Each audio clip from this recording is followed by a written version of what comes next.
Hola a todos, les habla Marco Reyes. Vamos a estudiar el día de hoy el movimiento en 2 y 3 dimensiones. Anteriormente habíamos estudiado el movimiento de una partícula en una dimensión. Ahora vamos a estudiar en 2 y 3 dimensiones. Esto hace que necesitemos del potencial de los vectores.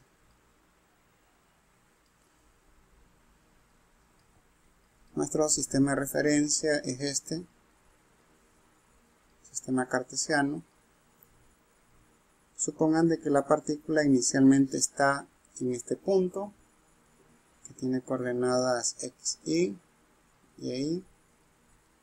z sub i, y luego se mueve a otro punto, a este que tiene coordenadas xf, yf y zf. Estos son vectores de posición. Me dan la posición inicial y me dan la posición final. El vector que va de la primera posición a la otra es el vector desplazamiento, delta r. Y el vector delta r es posición final menos posición inicial. La posición inicial es x sub i unitario, y sub i, j unitario, z sub i, k unitario. Seguro recordarán estos vectores de i, j y k, son vectores que miden 1 y son paralelos a los ejes cartesianos. RF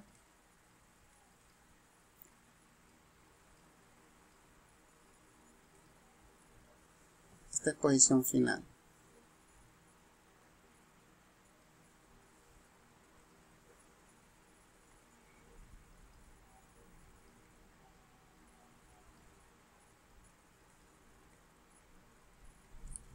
Entonces, al calcular el delta R, tendríamos x final menos x inicial y unitario.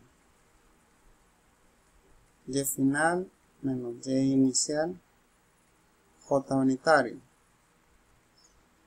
Z final menos z inicial, k. Esto es delta x y delta y j.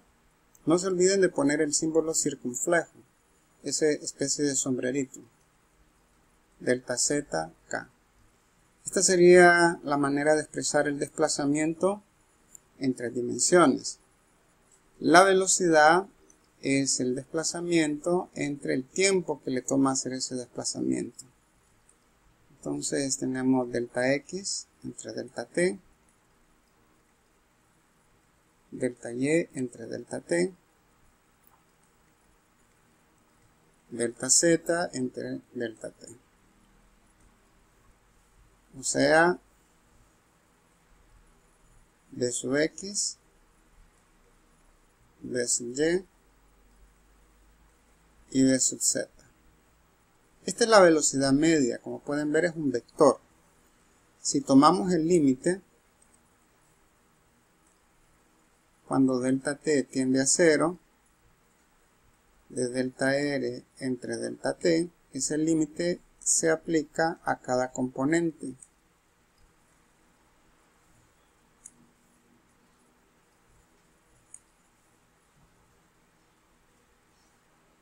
Ese límite se aplica a cada componente y tendríamos lo siguiente.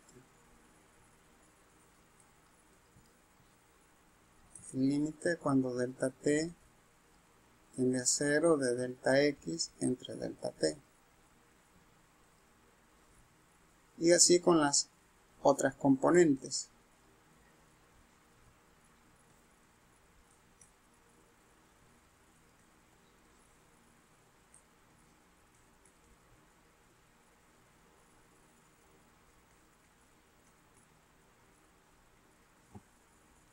Bien, cuando toman ese límite se convierte cada uno de ellos en la derivada de x con respecto al tiempo, y con respecto al tiempo, y obtenemos una expresión expresiones para las velocidades instantáneas. Veamos cómo queda escrito. El vector velocidad es la derivada de x respecto al tiempo, la derivada de y con respecto al tiempo, j, la derivada de z respecto al tiempo, k. Estas son las componentes de la velocidad instantánea.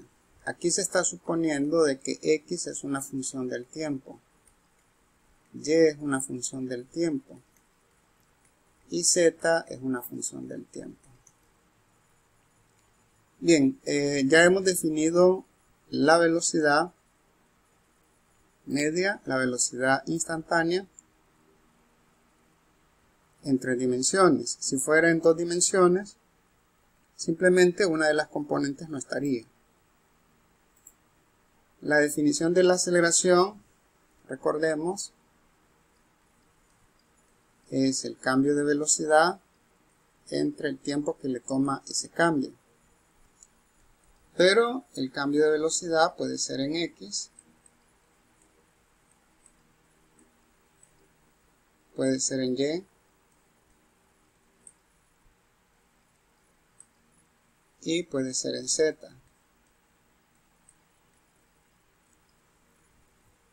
Esta es la aceleración media. Si tomamos el límite cuando tiende a 0, el delta t, entonces tenemos la aceleración instantánea, que sería la derivada de v sub x respecto al tiempo, de v sub y respecto al tiempo, y v sub z. Como pueden notar, básicamente son definiciones similares a las de una dimensión, nada más que tenemos componentes. Necesitamos los componentes. Un caso particular del movimiento en 2 dimensiones, bueno, en 3 dimensiones, es el movimiento de un objeto que se lanza de manera oblicua. A este se le suele llamar el movimiento de un proyectil. Cuando uno lanza un objeto, se mueve evidentemente en el espacio, pero nosotros podemos trazar un plano imaginario, un plano vertical, y nos damos cuenta de que si no hay viento y despreciamos la rotación de la Tierra, entonces esa partícula no se sale de ese plano. Entonces podemos considerar de que es un movimiento en 2 dimensiones. Y si es un movimiento en 2 dimensiones, se simplifica el problema. Entonces, lanzamos el proyectil y este hace esto. Con lo que sale al inicio es v sub 0. El ángulo de salida, llamémosle θ sub 0. Esa es la velocidad inicial.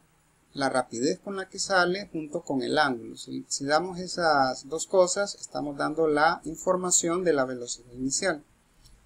Pero sabemos que actúa la aceleración de la gravedad. Y esa siempre apunta hacia abajo, en todo momento. En X no tenemos aceleración. Como en X no hay aceleración, eso significa que la componente X de velocidad va a ser constante, no cambia.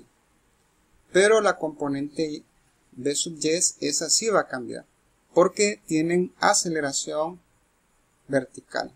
Esa aceleración vertical hace de que el proyectil poco a poco vaya disminuyendo su velocidad, y cuando llega al punto más alto, ojo, la velocidad no es 0, lo que es 0 es v sub y, pero v sub x es diferente de 0, y la aceleración también es diferente de 0, ¿de acuerdo? En cualquier punto de la trayectoria la aceleración es menos g. Cuando va subiendo, la componente y es positiva. La x no cambia. a medida va subiendo, b sub y cada vez se hace más pequeño.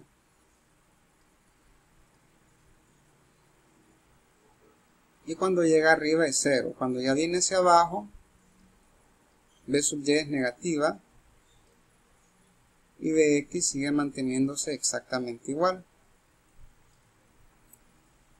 ¿Cuáles son las ecuaciones que describen las componentes de velocidad?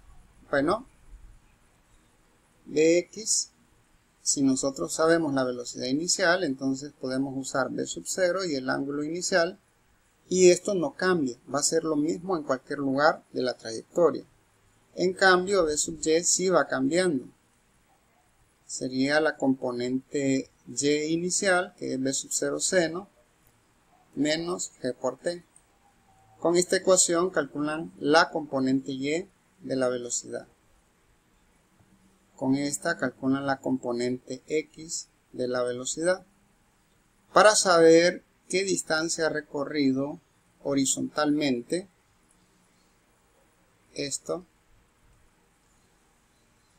pues simplemente multiplican dx por el tiempo que le toma llegar a ese punto. Recuerden que no hay aceleración, por eso solamente bx por t.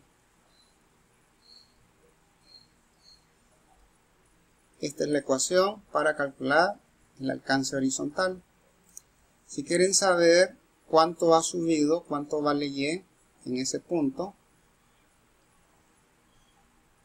como hay aceleración, entonces sería la componente y, que es b sub 0 seno del ángulo inicial, por t, más la aceleración, pero la aceleración recuerden que es negativa.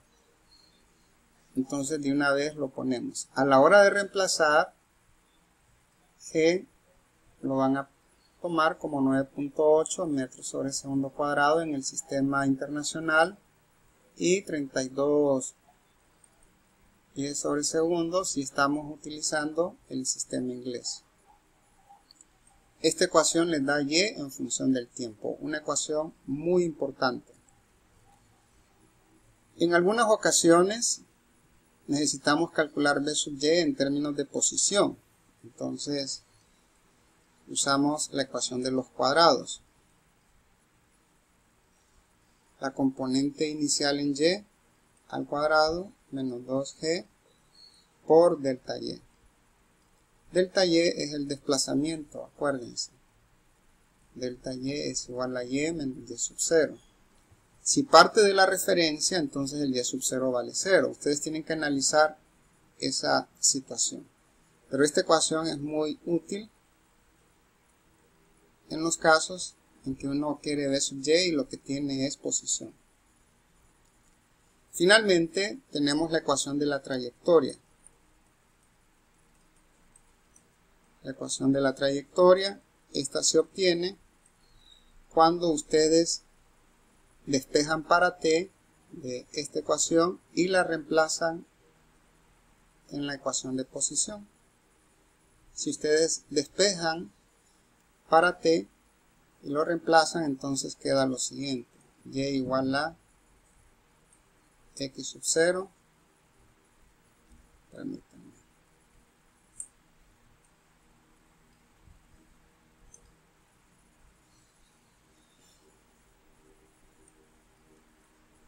si quieren hagamos el reemplazo, queda b sub 0 seno del ángulo por t, que es x entre b sub 0 coseno, menos un medio de g, x entre b sub 0 coseno. Ahí ustedes pueden ver que se cancela b sub 0